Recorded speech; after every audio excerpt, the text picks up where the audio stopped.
Today, I want to talk to you about the big peace lie or hoax, as I like to call it. It's this idea that you have to find peace, that you become the peace, that you embody the peace, and thus you are peace.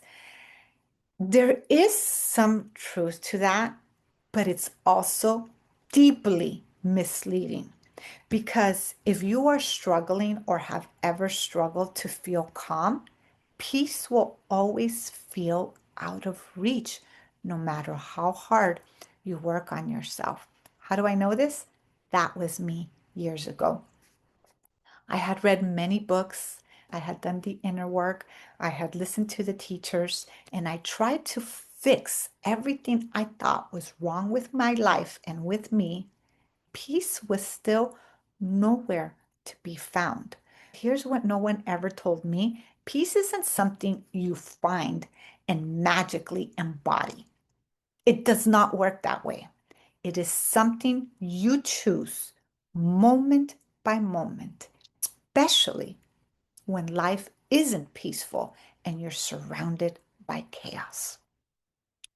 If we haven't met yet, my name is Cindy, and in this video, I'm going to be sharing with you how I came to that realization and how I finally stopped chasing peace so that I could embody it, one choice at a time. But before we go deeper, be sure to subscribe to the channel so that you don't miss any of our episodes. Download your free e-guide, Unlocking Inner Wisdom, and join the Empowered Human newsletter. Let's talk about this idea of chasing peace as a hoax. The way peace is talked about in personal growth spaces and even in spiritual spaces is misleading at best and harmful at worst because it is filled with platitudes and tropes that sound really good, but are rarely tangible or grounded in real life, especially when life gets hard. For many years, I thought that peace was something I had to master, that I could achieve, and thus I could embody if I was still enough, if I did enough inner work. I believed the experts who told me peace is a state of being. Yes, it is. They are right. But there's a missing piece. None of them told me how to become the state, how to be in a state of peace. So, of course, I thought I was failing and that there was something wrong with me because I understood peace intellectually as a state of being, but I couldn't feel it. And it took me a long time to realize this. Peace is built from small choices. Based on those choices, you get to that place of embodiment. Let's dig deeper into this idea so it makes sense. For me, peace did not come overnight. I didn't have a magical breakthrough. I didn't sit in meditation for 12 hours. This is what I learned. Peace isn't a state of being you strive for. That's the big problem. This striving, this sense of destination that you have to get there. You don't get there, you become it. But then, how do you become it if you don't know how to get there? I got tired of the constant struggle of trying to figure it out and not finding that elusive peace. One day, I made a choice. I asked myself, what if I do small things that bring ease to my life and do the best I can to feel good with that? That became a foundation for the work that I teach now. The connection between your brain, your body, and your spirit. Let's take a neuroscience perspective so that everything makes more sense. Your brain is not wired for peace. It is wired for predictability and survival. If most of your life has been stress, illness, trauma, or uncertainty, peace will not be predictable and it will not feel familiar. Thus, it may potentially feel unsafe to the nervous system. Your nervous system interprets stillness as vulnerability. That's why I couldn't find the peace when I would try to be still.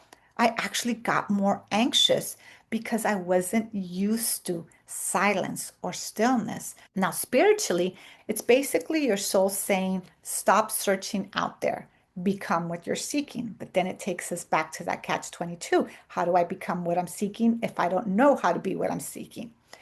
Peace isn't the absence of chaos, it's alignment in the middle of it. That's what my soul was trying to tell me. And that is what your soul may be trying to tell you. We mistake peace as this zen place of, everything's perfect, nothing wrong in my life. No, that's not the case. There's always a yin and a yang.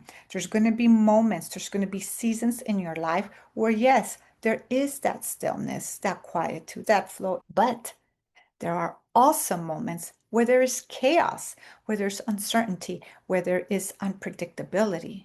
The most powerful state of beingness in terms of peace isn't when life is flowing and perfect, but is how you navigate through the chaos. That is where peace lives.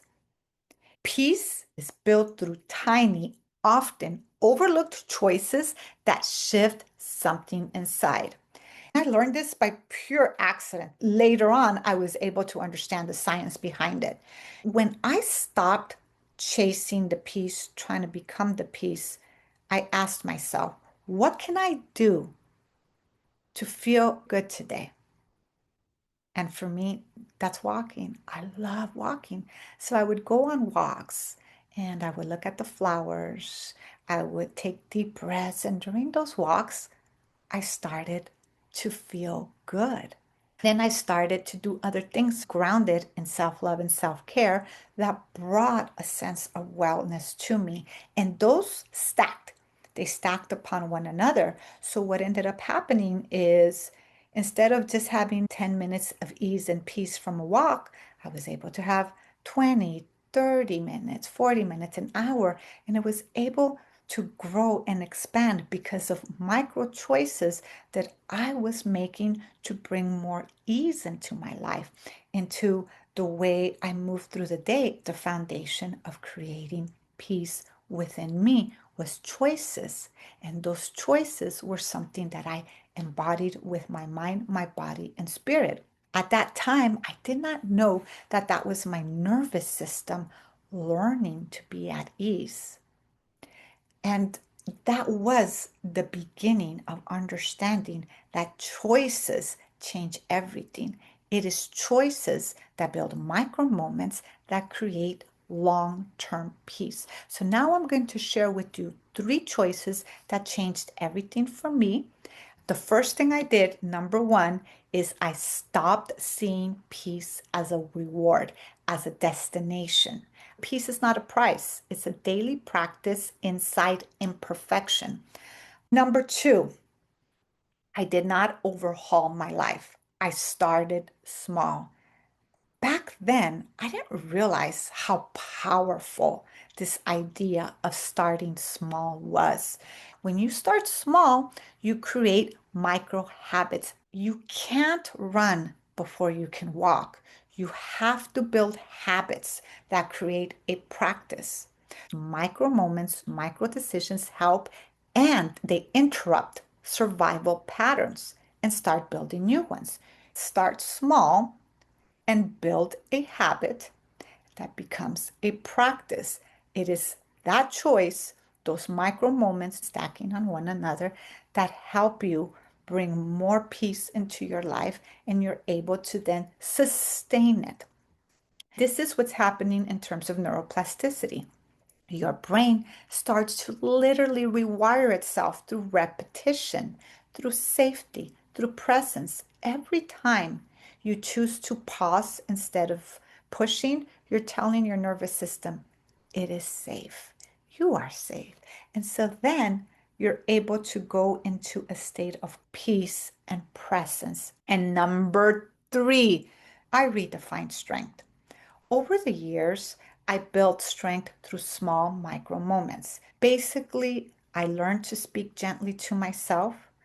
I learned to ask for help. And I learned to feel what I was feeling fully and completely.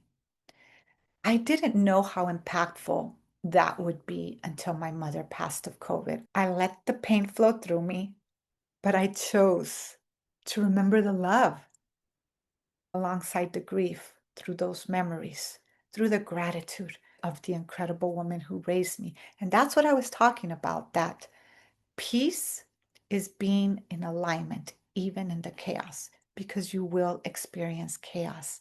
You will have ups and downs, but you can navigate it. Peace is not this out of body feeling that we often get sold. It is a state of alignment and flow. Sometimes it is stillness, and sometimes it's something like grief moving alongside with love and surrendering to it. And it isn't easy, but it can be done. And when we start to think about peace as a series of choices that we make every day to support us, to bring us into coherence, to bring us into alignment, we're able to navigate and be okay with life, as imperfect as it is. And that is peace.